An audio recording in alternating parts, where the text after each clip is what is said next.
Marami. Sa bubong ng mga pwestong ito sa Metro Walk, Pasig City, naghalughog ang mga tauhan ng Optical Media Board kasama ang mga tauhan ng Criminal Investigation and Detection Unit para samsamin ang mga piniratang DVD na ilang araw na raw isinusumbong sa kanila. 55 sako ng mga piniratang DVD ang nakumpiska ng mga otoridad mula sa 12 tindahan. Ayon sa OMB, nasa 8 milyong piso ang market value ng mga ito.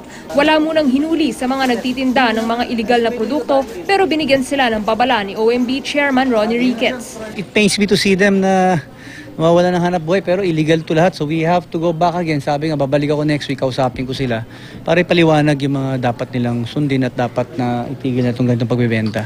Binigyan daw ng OMB ng sapat na panahon ang mga nagtitinda para palitan ng legal na mga produkto ang kanilang mga ibinibenta. Ayon sa isa sa mga tindera na nakiusap na wag na lang ipakita ang kanya mukha, unti-unti na nilang sinusunod ang utos ng OMB.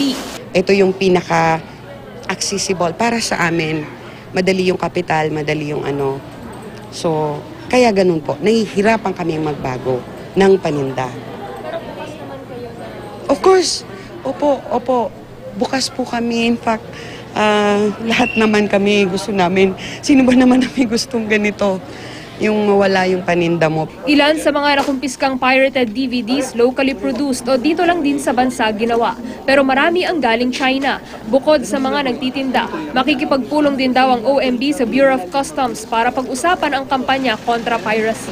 Tricia Zafra, GMA News.